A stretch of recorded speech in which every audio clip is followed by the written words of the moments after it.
je vais vous présenter les grandes idées actuelles concernant la formation des planètes. Je présenterai tout d'abord les grands faits à expliquer et ensuite le scénario standard de formation des planètes. Il faut bien comprendre que ce scénario est encore plein d'incertitudes. Il doit être vu plus comme une trame que les chercheurs utilisent aujourd'hui, mais qui est en constante évolution au gré des découvertes et des avancées théoriques. Commençons par nous demander quels sont les indices qui nous renseignent sur la formation des planètes du système solaire. Tout d'abord, toutes les planètes orbitent dans un même plan. Ceci suggère qu'elles ont été formées dans un disque en orbite autour du Soleil.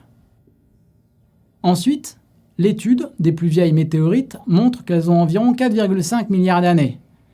Par contre, la Terre semble s'être différenciée environ 50 à 100 millions d'années plus tard.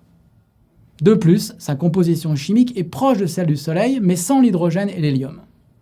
Enfin, les observations astronomiques montrent que dans certaines régions de la galaxie, des étoiles se forment, comme dans la nébuleuse d'Orion. Ces jeunes étoiles sont entourées de disques de gaz et de poussière pendant environ 3 millions d'années. Depuis 1995, on découvre également de nombreuses exoplanètes dans la galaxie. Aujourd'hui, environ 4000 exoplanètes sont répertoriées. Ces découvertes nous apprennent que la plupart des étoiles dans la galaxie abritent des planètes. Le processus de formation des planètes est donc courant, bien que les planètes découvertes soient très diverses. Sur la base de ces indices et en s'appuyant sur les lois de la physique, les chercheurs ont bâti un scénario de formation des planètes qui commence avec la formation des étoiles. Dans le milieu interstellaire, un nuage de gaz, appelé nuage moléculaire, se contracte sous l'effet de sa propre gravité. Au milieu du nuage, la température monte progressivement jusqu'à ce que les réactions de fusion nucléaire s'amorcent et une étoile est née. Autour de la jeune étoile, le gaz du nuage s'assemble pour former un disque, appelé disque protoplanétaire. C'est dans ce disque que les planètes vont progressivement se former. On observe de tels disques à de nombreux endroits dans la galaxie, comme par exemple dans la nébuleuse d'Orion ou celle du Taureau. Sur cette photo, nous voyons un disque protoplanétaire observé par la tranche, par le télescope spatial Hubble. Au milieu se trouve une protoétoile. La partie noire centrale est faite de poussière dense. Cette poussière, composée de roches et de glace, est en suspension dans le gaz.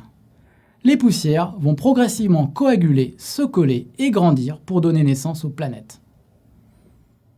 Le disque protoplanétaire va évoluer en quelques millions d'années. On divise traditionnellement la formation planétaire en 5 grandes étapes. Un disque de gaz, un disque de grains, un disque de planétésimaux, un disque d'embryon planétaire et enfin un disque de planète. Examinons maintenant chacune de ces étapes.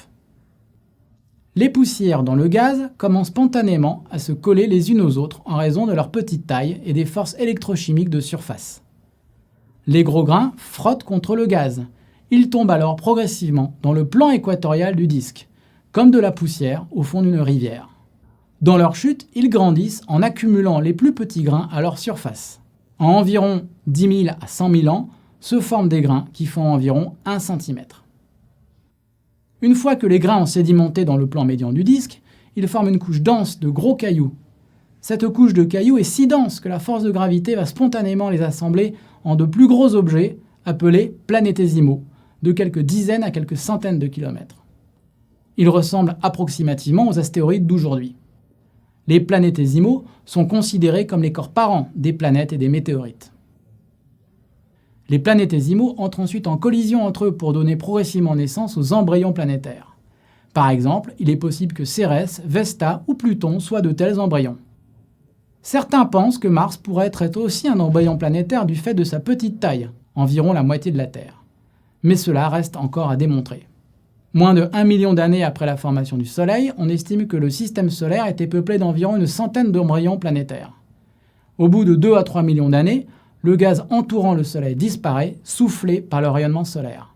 La phase finale de formation des planètes peut alors commencer.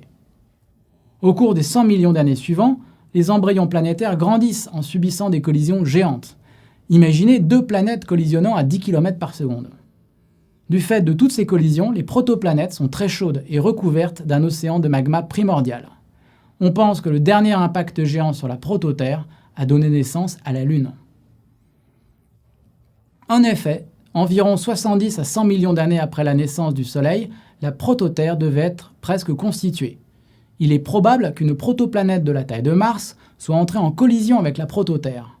Toute la Terre aurait été refondue à ce moment et les débris de cet impact géant se seraient mis en orbite. Progressivement, sous l'effet de la gravité, ces débris se seraient réaccumulés pour former une protolune chaude et magmatique.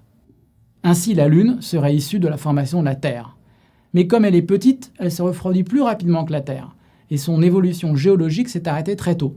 Par contre, la Terre, beaucoup plus grosse, continue à évoluer géologiquement, comme nous le verrons dans le chapitre 2. La Lune est donc le dernier témoin de la formation de notre Terre.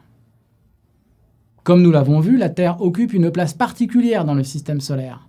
Bien que la Terre, Mars ou Vénus se soient formées proches les unes des autres, elles ont évolué de manière complètement différente, et comprendre cette différence est un des grands défis des sciences planétaires actuelles.